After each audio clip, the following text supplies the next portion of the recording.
Na na na na, na na na na, hey hey hey, goodbye to the Golden State Warriors. Not just the end of their season, but likely the end of the Warrior dynasty as we know it. Writing's been on the wall for a while, Golden State. And it's the Sacramento Kings that get to deal the final blow. Who knows what the future holds for Golden State? We know the immediate future for the Sacramento Kings involves one more game, one more win to punch your ticket into the NBA playoffs. We're breaking down Sacramento's dominant night right here on Locked On Kings. You are Locked On Kings, your daily Sacramento Kings podcast, part of the Locked On Podcast Network, your team every day.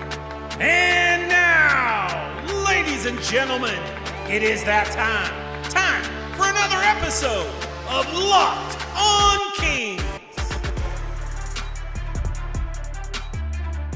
Hello and welcome into Locked On Kings, your podcast hub for Sacramento Kings coverage all season long. My name is Matt George. I have the privilege of being your host here. I'm a Sacramento sports anchor and reporter for ABC 10 News. And Warrior fans tuning in, I appreciate you. I'm going to warn you ahead of time, I'm going to be obnoxious tonight. Sacramento Kings fans, I'm going to try not to go too far into the realm of just being a sore winner, but celebrations are at hand, right? This feels so good for the Sacramento Kings, not just to win a game in dominant fashion on their home floor after the stretch of basketball that Sacramento has put us through, to put together one of their most complete performances from start to finish on both ends of the floor, but especially on the backs of their newly established defense, right? This win feels so good, made even sweeter by it being against the team, the demon that you have not been able to exorcise, the big brother in Northern California who eliminated Sacramento from their playoff run last year. And we heard about it all off season long, about the Kings can't beat the Warriors. Warriors are big brother. Domantas Sabonis this, De'Aaron Fox that. Kings aren't good enough. Warriors will forever beat them. Blah, blah, blah, blah, blah, blah, blah. All of that silenced. It's a revenge that marinated over the course of the year. And then the Kings cooked up a 118-94 blowout victory to send the Warriors packing and to punch the Kings ticket to New Orleans. It feels so good in so many ways. There's so many things to celebrate. Look, I don't know what's going to happen with the Golden State Warriors. If you want more on that, check out Cyrus on the Locked On Warriors podcast, right? They're going into a crazy offseason. Who knows if the Warriors even want Klay Thompson back after he scored 0 points tonight and looked absolutely dreadful. So I don't know what the future is for the Golden State Warriors. That's not what this podcast is about. But I do want to say the Warriors had their time, right? An incredible dynasty, an incredible run, lots of championships, lots of amazing moments. One of the greatest teams of all time, no ifs, ands, or buts about it, but it's done. It's over. Y'all been trying to hold on to it for far too long, and hopefully the Sacramento Kings did some of y'all a favor by hitting the final nail in the coffin, right? It's time to move on. It's time to move forward. Steph Curry doesn't have to go anywhere. I think Steph Curry still has a whole hell of a lot in the tank. It's clear that he needs a lot of help. Golden State Warriors have a lot of really solid young players that I wouldn't mind seeing in a Kings uniform, like a Moses Moody or a Jonathan Kuminga. Pod is also great as well. Like, the Warriors, they have talent. So they're not in a position where they have to blow everything up and completely rebuild. So be happy for that, Warriors fans. But it's been time to move on for a while. And the Sacramento Kings did you a favor by finally knocking you out, not giving you a pretense of false hope so that even if you made the playoffs, you'd get rinsed by OKC in the first round. Hell, the Kings might even do that if they even make it. I have no idea how it's going to go. But the difference is the Kings are trending in the upwards direction. The Warriors have been trending down for a couple of years. They're championship that they won a couple years ago was fantastic. An awesome championship, an incredible run to knock off the Boston Celtics. But that's 2 years ago. We're talking about today. And if this game wasn't enough evidence for you, the Sacramento Kings were above and beyond the better team without Malik Monk and Kevin Huerter. Imagine if those two guys played, right? This game wouldn't have been even remotely close compared to what it was with this Kings statement victory. You know, before the game started, got the chance to speak with both head coaches in the pregame press conference, and I got the chance to ask Warriors head coach Steve Kerr a question. The question I asked Steve was, hey, like the Kings and Warriors played each other so much at the beginning of this season. They haven't played each other for a while. The Warriors have been playing their best basketball of the year coming into the play-in and into tonight's game. The Sacramento Kings have been playing significantly better defensively, but because of their injuries have been on a bit of a slide to end the year. And I asked Steve, I said, hey, how are the Warriors different and how are the Kings different? And amongst many things that he said, he basically said he didn't think the Kings were different at all. They still played around De'Aaron Fox and Domantas Sabonis. The biggest difference from them was that they were missing Monk and missing Herter. And I understand his point, but it was far too surface level, because what Warriors fans were not aware of coming into this game, what a lot of the national media wasn't aware of coming into this game because they haven't been paying attention, is that the Sacramento Kings have figured something out defensively. They're playing with a defensive intensity and physicality that we were questioning if they could do that and play that way going into the playoffs last year. In the playoffs, they proved that they could hang with the Warriors, that they could play with that level of physicality, but it hadn't yet become their identity.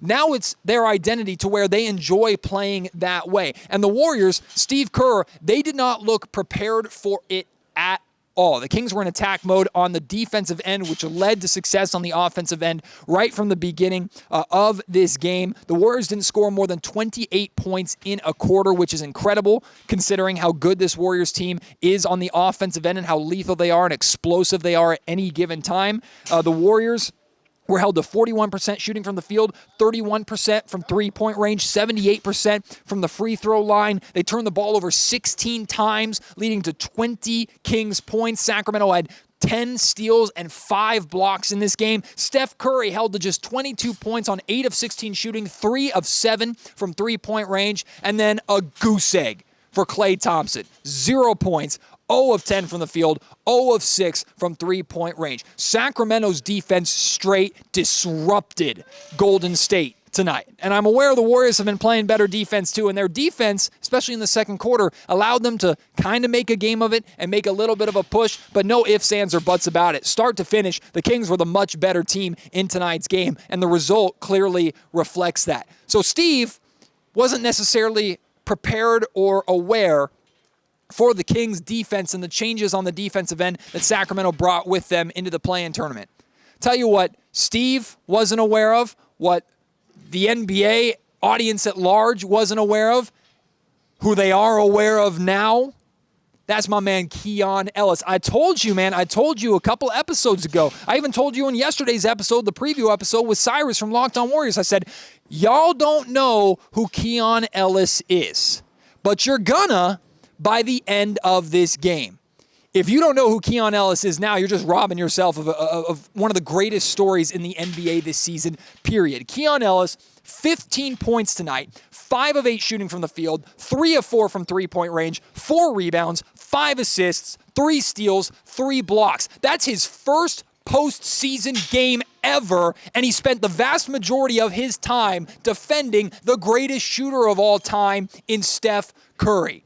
This was the arrival game for Keon Ellis. Sacramento has been asking for a player like Keon for decades. Lo and behold, they found it in an undrafted free agent signing who spent his first year and some change in the league as a two-way player who played so well that the Kings were forced to convert his contract. I talked to Lindsey Harding, the head coach of the Stockton Kings, not too long ago, and Lindsey said she didn't even really get the opportunity to work with Keon because he was with the main roster the entire time, even as a two-way player. Keon's story is absolutely phenomenal, and I'm so glad that the world is talking about him now, or the world is aware of him. I had friends text me telling me the TNT broadcast showed him a lot of love. I'm very glad for that. I'm looking at the reactions, reading the reactions online from people going, I had no idea who this kid was, and look how great he performed. Keon has been building to this all throughout the course of this season. Now, I thought it was pretty interesting. The Kings actually started this game with Keegan guarding Steph. Keegan did an admirable job.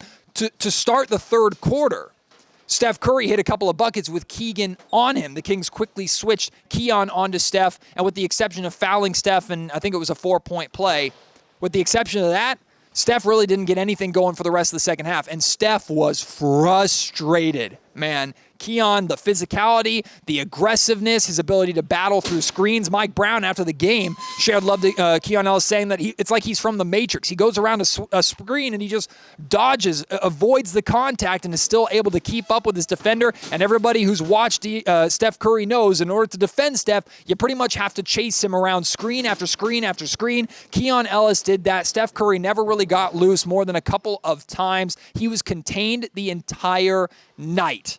And Keon deserves the DPOJ. Actually, I don't know if he won the crown or not. He absolutely deserved to with the ridiculous stats that he put up. I imagine he did. But making Steph Curry work that hard. Y'all, last time we saw Steph Curry in this building in an elimination game, Game 7, Curry put 50 on the Kings' heads, right? Dragging the Warriors to that series victory. Sacramento had no answer for Curry at that time. Keon Ellis was the answer for Steph Curry tonight. All you can do is make a guy like that work as hard as you possibly can. Kings made him work. He did not look comfortable, did not look like himself really at any point in tonight's game, was never really a tremendous threat like we know Steph can be. You can feel the vibe changing when Steph starts get going and everyone's like, uh-oh. Felt like we were getting to that point early in the third quarter, and the Kings shut that you-know-what down quickly, built a lead right back up, and never, ever came close to giving it back. Shout out to Keon Ellis. I'm so glad so many people are talking about him. He deserves all the praise, all the credit. Again, in my opinion, one of the best stories in the NBA this season. And if you don't want to hear it from me, why don't you hear it from some of his teammates?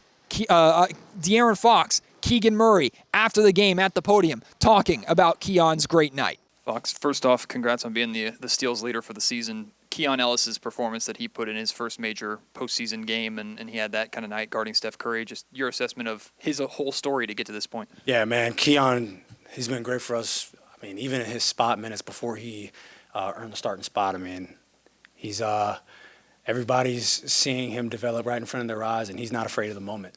He's not afraid of the moment at all. I was like, man, I couldn't imagine playing in college against him and Herb Jones on the same team in college. I'm like, that would be sick for whoever they're guarding. But nah, man, he's stepped up to the plate. He stepped up to the plate. He's been ready, and I'm glad that people are seeing that. And I mean, he's helped our team. He's helping our team win. Obviously, when I was out and he was starting, he played a lot more point guard. Now, getting to play together definitely helps our team a lot. Keegan, last season you were thrust into a pretty major role in the playoffs as a rookie. I know Keon isn't necessarily a rookie, but first real playoff minutes, and he performed the way that he did. Just your observation of the work that he put in and his story to have that kind of night. Yeah, I mean, you can always, especially that was kind of his first big game in a way.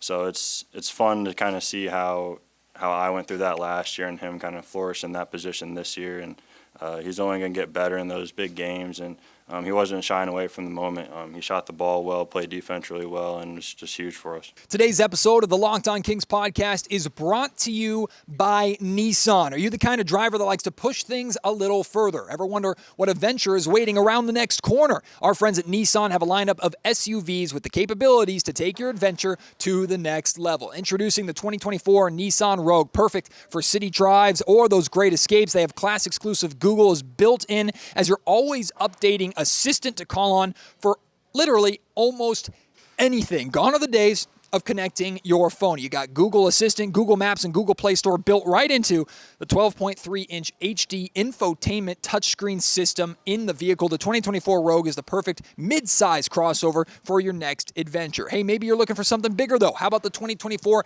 Nissan Armada? It will change what you expect from a full-size SUV. Picture a rugged 4x4 that can seat up to 8 in first-class luxury and style. Tow bigger and explore further in the 2024 Armada. Whether it's the Nissan Rogue, Nissan Armada, or Nissan Pathfinder, take them and go on your next big adventure. Shop NissanUSA.com.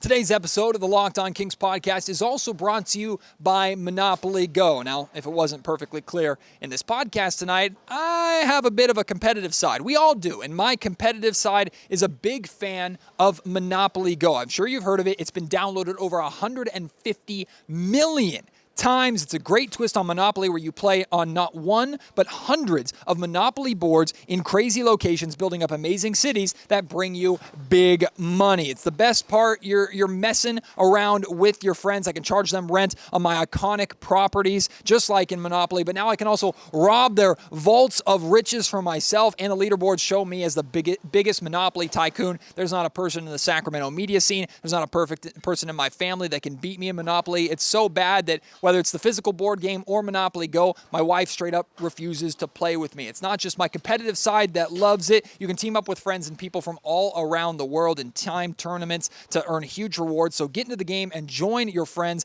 Download Monopoly Go now for free on the App Store or on Google Play. Keon Ellis is not the only one who deserves the love of Sacramento Kings fans tonight. How about Keegan freaking Murray? Mike Brown said it best post-game. The lights could not have been brighter, and Keegan answered the call. Look, you're missing Malik Monk, you're missing Kevin Huerter, you're missing a boatload of scoring. Of course, how De'Aaron Fox was going to play in this game was essential. How Domantas Sabonis was going to step up against a foe that has been in the back of his mind for a while. And we'll talk about Sabonis here in just a second. Of course, that was important. But the Kings, since Monk went down, have really needed Keegan to step up, and he's tried to do so. But tonight, against the Golden State Warriors in a win or go-home game, Keegan not only stepped up, he took over the role as the primary scorer for Sacramento. I know defense has been the focus as of late, and defense has really been the foundation of Sacramento's success as of late, but none of that matters if you can't score points. And Keegan Murray looked every bit of that three-point sniper threat that he showed he was as a rookie, making the most threes as a rookie of all time last season. He showed that how he performed in the playoffs against the Warriors with so much being asked of him as a rookie. That was not a fluke. He stepped up tonight for 32 points, 8 of 13 shooting from three-point range, 9 rebounds, and 2 steals. Had a 14-point first quarter, and then only a 2-point second quarter. I think he took 10 shots in the first quarter. And in the second quarter, had just 2 shot attempts, 2 points on 2 shot attempts. And I think I and so many people were thinking, oh, God, here we go again. It happened in the playoffs. It's happened a number of times this season.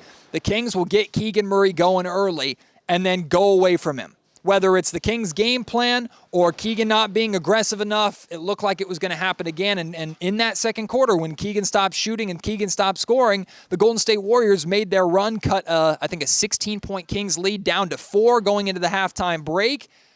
And then Keegan wakes up in the third quarter. He and De'Aaron Fox were huge in the third quarter, but Keegan had 10 points in the third quarter alone to help the Kings extend the lead again. Y'all understand this, right? Like, he's improved dramatically this season as a defender. Made some great defensive plays tonight, whether it was guarding Steph Curry or switching on multiple guys. Spent some time on Klay Thompson, spent some time on Andrew Wiggins, Jonathan Kuminga. Like, he had a lot of different defensive assignments, did a hell of a job on all of them. The three-point shooting was what he brought with him into the league. And what we've been asking for more of Keegan this year, and he showed it at times, has been his ability to create his own shot. A lot of Keegan's scoring he did off the DHO games and catching and shooting and things like that tonight, which is okay. That's what the Kings needed from him. But Keegan is still only getting started, y'all. 3rd year in the league next year. Just his 3rd year in the league. Yes, he's an older prospect coming into the league, but that does not matter. He's just closer to his prime earlier for Sacramento. He's going to continue to improve as a scorer, as someone who can create his own shot, as a defender. This is why every single time the Kings are having any kind of trade conversation, Keegan Murray is the first guy that they're asking about, and that's why the conversations are ending. Because Sacramento is not moving on from this man. Really tough night for the Jaden Ivey was the better pick over Keegan Murray crowd. The Kings should have taken Jaden Ivey because of his athleticism, blah, blah, blah, blah, blah. This is not disrespect intended towards Jaden Ivey. He's in a really tough situation over there in Detroit. They got a lot to figure out over there, and I certainly don't blame Jaden for Detroit's problems. But Keegan Murray, I've said it before, I'll say it again and continue to echo it, was the absolute 100% right pick for Sacramento. They've been nothing but competitive in the NBA since he joined, and he's had big minutes and big responsibilities with a competitive team, and look what he did tonight against a team like the Golden State Warriors. 32 points, a sensational performance from Keegan Murray. Again, y'all, he's just getting started. Keegan's going to be so freaking good in this league. How about De'Aaron Fox, man? What I loved about this game from De'Aaron Fox is it wasn't a absolute superstar performance from Fox. It didn't have to be. right? At one point, thinking about this game, I was thinking, okay, it might come down to a De'Aaron Fox versus Steph Curry, star on star, mano a mano, like, who's going to win? Who is going to lead their team, carry their team to victory in this game offensively? Now, neither Fox or Curry had phenomenal games. Fox's game was unbelievably better than Steph Curry. But Fox, despite the fact that he didn't have one of those sensational scoring superstar performances, he was in attack mode the entire night. 24 points, 11 of 25 from the field, 4 rebounds, 6 assists, 2 steals, impacted the game in so many ways. Defensively was locked the hell in from the very beginning, like the head of the snake, right? Keon Ellis deserves the DPOG crown, was the best defender on the floor for Sacramento tonight, period. Keegan Murray, great moments defensively as well. But when those two guys who are doing the work that they're doing and exerting the energy that they're putting in, when they look over to their star and see him putting in the same kind of work and the same kind of energy on that end of the floor, when he's echoing everything that Mike Brown is saying, and whether it's on the podium with his words or on the floor with his actions, right? Yeah, I'm going to put in that shift. I'm going to put in that extra work on the defensive end of the floor that's needed of me in this game that Mike Brown is asking for, because my star, my leader, is doing it too. That was what I love from De'Aaron Fox. Plus, he got to his spots tonight. He was especially looking for that mid-range jumper. He put up a decent amount of threes, but he wasn't chucking threes and over-relying on the three-point shot. He took them when he thought they were good, attacked the basket when he thought was the right thing to do. At no point did it feel like the Kings were just chucking and hoisting threes for no reason in this game. They had lulls in their offense where the Warriors came back a little bit, but I would credit that more to the Warriors' defense in stretches than I would the Kings settling for bad shots or chucking too much. That was not an issue in this game really at all, and you know how concerned I've been about the Kings defense, or rather offense, as of late. That was not the case tonight, and De'Aaron Fox's leadership was because of that. He just made great decisions all night long. And then there's Domantas Sabonis. This game in so many ways, right, like, I mean, I'll be honest, I did not want this matchup for Sacramento in the play-in. Now, I'm like, hindsight's 20/20. I'm glad we got it because of this result, and it feels very, very good, and I'm enjoying myself here. But when I thought about the possibility over the course of this season of the Kings meeting the Warriors again in a single elimination play-in game, I was terrified by it, right? I think a lot of us were, because this Warriors team has been a demon that Sacramento has struggled to exercise. Well, I'm guessing, one of the guys, if not the guy, who is most excited about having this opportunity to defeat the Warriors and knock them out and get a little revenge was Domantas Sabonis, because we know how the Warriors limited him in the playoffs last year, something that he's heard way too much about, something that people have held on to way too much over the course of this season. Now, I understand tonight, 16 points, 7 of 14 from the field, 12 rebounds, 7 assists, 2 steals, 1 block. That's a fantastic stat line. Watching the game, Sabonis still didn't look unbelievable. He didn't look fantastic.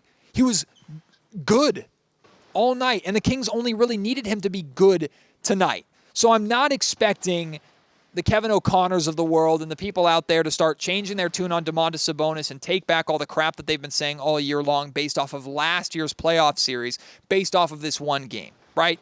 He's probably going to have to show more in New Orleans against Jonas Valanciunas. He's going to have to, if the Kings advance beyond that and they play Chet Holmgren and the Oklahoma City Thunder, have to show it then, right? I'm not saying that this performance tonight was enough for all doubt for Domas in the postseason to be erased. But here he is taking on the team that had his number, that bothered the entire Kings team offensively by limiting Sabonis and by how they defended Sabonis. Domas had a couple mid-range jumpers tonight. They were good looks. They rolled out. So it was a good gamble by the Warriors to continue to give him that shot. But the Kings were still able to get that DHO game running at will. It was one of the reasons why Keegan Murray had the night that he had. There was no point in this game where I was like, look at what the Warriors are doing to Sabonis to completely limit and handicap what the Kings are doing as a team. Now, I think that shows growth for Sacramento to not be as reliable in one way, or their offense to rely solely on Domantas Sabonis. But where I credit Sabonis the most is he was able to find ways where even where the Warriors were doing what they normally do to disrupt him, to give him the space and to try and be physical and swipe at him and whatever, Sabonis didn't allow what the Warriors were doing to take him out of his game and to stop him from effectively working with his teammates, being involved, and helping facilitate this Kings victory, right? Domas was solid the entire night, and he deserves credit for that. He's probably not going to get it, which doesn't surprise me at all.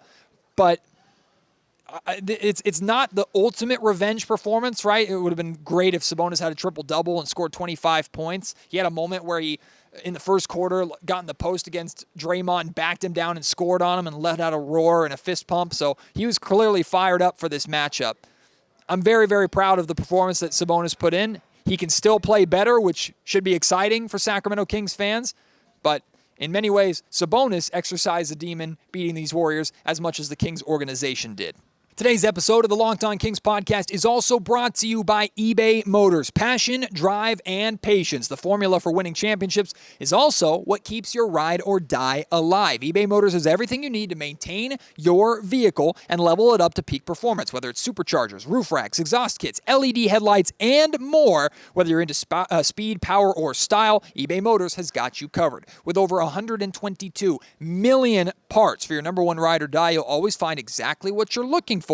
And with eBay Guaranteed Fit, your part is guaranteed to fit your ride every time, or you get your money back. Because with eBay Motors, you're burning rubber, not cash. With all the parts you need at the prices you want, it's easy to make your car the MVP and bring home that win. Keep your ride or die alive at ebaymotors.com. Eligible items only. Exclusions do apply. eBay Guaranteed Fit, only available to U.S. customers. Got a few more Kings things to share some love for before we turn our attention to Friday and the Kings Pelicans in New Orleans. First and foremost, Harrison Barnes. Want to talk about him a little bit because he had a slow start to this game, especially in the second quarter when the Warriors were making their run. It looked like Harrison was kind of forcing things offensively to try and get himself going, and it wasn't working. So Harrison had a rough first half, but the second half, very, very solid. He finishes the game with 17 points, and even when he was struggling offensively in the first half, I thought Harrison Barnes is he was a good defender. His presence on the defensive end of the floor, I thought, was consistent all night. He didn't have moments where he completely fell apart. He had a lot of the responsibility of guarding someone like Andrew Wiggins, who was limited. And Andrew Wiggins, I know it's been a rough season for Wiggins, but he's killed the Kings in the past. Look at the playoffs last year. Wiggins destroyed the Kings in the playoffs a lot last year. So I thought Harrison Barnes did a fantastic job against Wiggins and the other assignments that he had. And then offensively got going to where the Kings leaned on him heavily in the second half to help create that separation. And from there, Sacramento never looked back. Also want to share some love to Davion Mitchell. His game is going to be overshadowed a little bit because of the amazing night that Keon Ellis had. But what I love so much about these three-guard lineups that Mike has figured out in this rotation that he has is that it's not a Keon versus Davion thing anymore, right? Both of them can be on the floor, be effective at the same time, or you can stagger them one after another so that the Warriors, Steph Curry, whoever the hell it is, they have to worry about 48 minutes of one of those pesky on-ball defenders limiting their top guards and chasing them around the floor.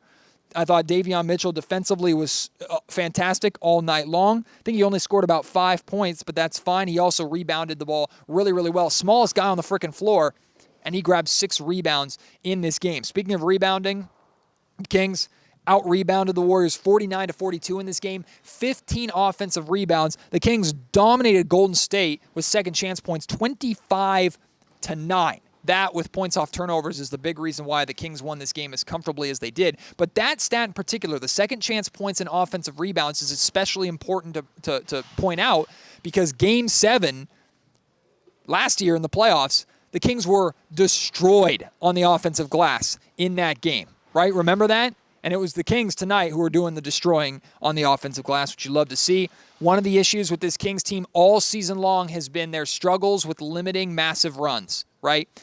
Brendan Nunez pointed this out on social media on Twitter, and he's 100% right. The Kings had a lot of timely buckets tonight, hitting shots and having moments where they slowed things down. They limited the damage. The Warriors are one of the best third quarter teams, period. Like this season, in seasons past, like they own the third quarter typically. So when they made that push in the second quarter to make it a close game heading into halftime, there was natural nervousness amongst everybody here in Sacramento. The Kings dealt with a couple of those punches by Steph Curry early in the third quarter. Then they stepped on the gas in their own right, retook control, stayed on the attack on both ends of the floor, quickly built a double-digit lead again, and never looked back from that point. And a lot of that had to do with not letting the Warriors string together massive runs, which has been the bane of Sacramento's existence over the course of this season. I just love the fact that the Kings came out of the gate aggressive to start this game and set the tone and did the same thing in the second half as well. That's what you need to do as the better team, especially on your home floor, and the Kings did not shy away from that. And that's going to be something on the road in New Orleans on Friday that they're going to need to do against the Pelicans. We were so close to getting Kings and Lakers. Unfortunately, the Pelicans, man, it's been a bit of a slide because of the Lakers for them. They went from the 6th seed to the 7th seed to now having to win one game to even make the playoffs as an 8th seed, or they're out altogether if they somehow lose to the Kings on Friday. Pelicans are reeling a little bit.